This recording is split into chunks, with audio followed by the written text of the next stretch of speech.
प्रत्येकाच्या आयुष्यात शाळेचं हे वेगळंच महत्त्व असतं आणि त्या महत्त्वाचं रूपांतर आयुष्यभरासाठी आठवणीत राहून जातं. शिक्षणाच्या श्री गणेशाची सुरुवात होते ती शाळेपासून. आई वडिलांसारखीच आपल्या आयुष्याला खरा अर्थ देते ती म्हणजे शाळा.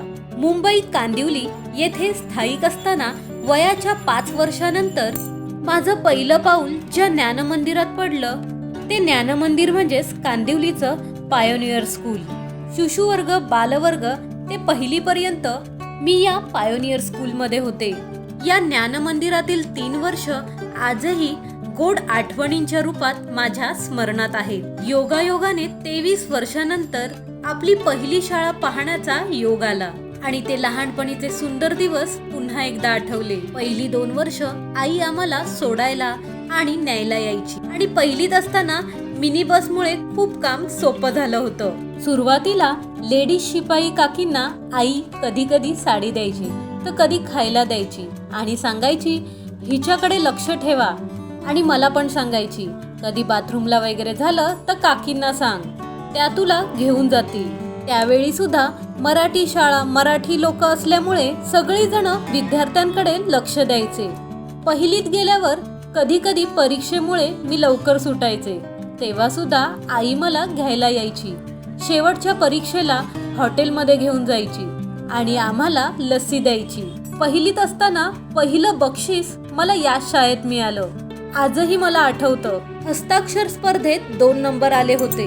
हस्ताक्षरामध्ये माझा 2रा नंबर आला होता. बक्षीस समारंभाला सगळ्यांनी उपस्थित राहायचं असं सांगण्यात आलं होतं. जेव्हा मी घरी सांगितलं तेव्हा आईला विश्वासच बसला नाही. ती म्हणाली असंच काहीतरी सांगत असेल.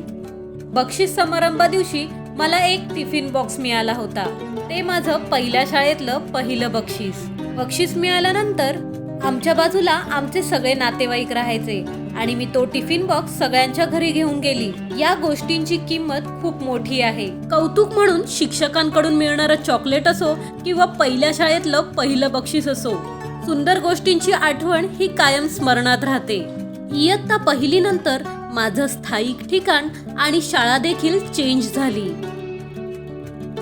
5 वर्षानंतर जेव्हा मी इयत्ता 7वी मध्ये होते तेव्हा हिंदी या विषयासाठी एक संखे मॅडम होत्या आणि त्याच मॅडम होत्या ज्या माझ्या पहिल्या शाळेत होत्या. तेव्हा त्या टेम्पररी आम्हाला हिंदी शिकवायला होत्या.